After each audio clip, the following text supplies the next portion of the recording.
ये कहानी एक माँ की कहानी है जो हमें एक बेटी के जरिए मौसूल हुई।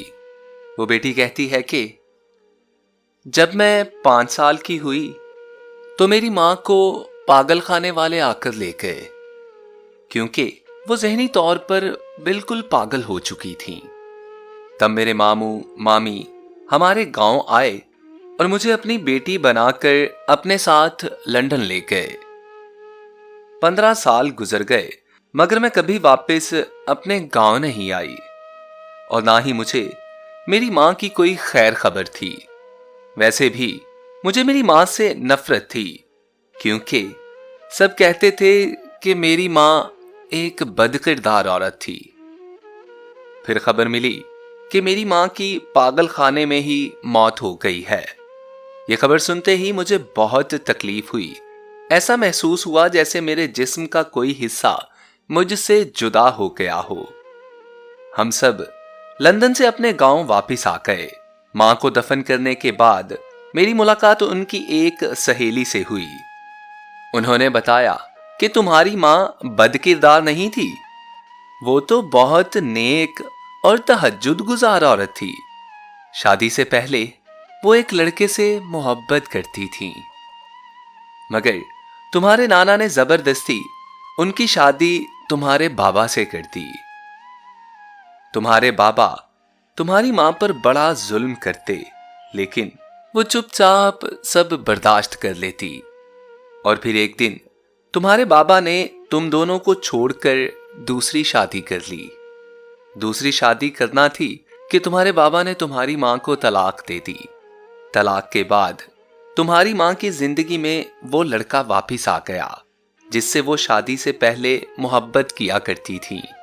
वो लड़का तुम्हारी मां के पांव पकड़कर बैठ गया, मगर तुम्हारी मां ने कहा कि वो दूसरी शादी नहीं करेंगी और कहा कि वो अपनी खुशी के लिए अपनी बेटी की जिंदगी किसी सूरत भी बर्बाद नहीं कर सकती। वो अपनी बाकी जिंदगी अपनी बेटी के सहारे जी सकती थी। तुम्हारी मां जब नहीं मानी तो उस लड़के ने खुदकुशी कर ली। और जब यह खबर तुम्हारी मां को मिली तो वो पागलों की तरह उस लड़के के घर की तरफ भागी। ना उसके सर पर दुपट्टा था और ना ही पाँव में जूता। तब उस लड़के के घर वालों ने तुम्हारी मां के साथ बहुत बुरा सलूक किया, यहां तक कि उन लोगों ने तुम्हारी मां के कपड़े फाड़कर उसे सबके सामने बरहना कर दिया। तब तुम्हारी मां की बहुत बदनामी हुई, क्योंकि सब कहने लगे कि उस लड़के ने तुम्हारी मां की वजह से खुदकुशी की है, और कहने लगे कि तुम्हारी मां का उस लड़के के साथ गलत ताल्लुक था, जबकि ऐसा कुछ भी नहीं था, क्योंकि तुम्हारी मां एक पाक दामन औरत थी। उस लड़के की मौत का तुम्हारी मां पर बहुत गहरा असर पड़ा। तुम्हारी मां अपना ज़हनी तवाजुन खो बैठी और पागल हो गई। मैं अपनी मां की हकीकत जानकर बहुत रोई। मैं सोच में पड़ गई कि अगर मेरी मां चाहती तो उस लड़के से शादी करके अपनी अलग दुनिया बसा सकती थी, मगर उन्होंने मेरी खातिर अपनी खुशियां तक कुर्बान कर दी। मगर उन्हें क्या पता था कि जिस बेटी के लिए उन्होंने कुर्बानी दी, वो बेटी उनसे कई सालों तक नफरत करती रही।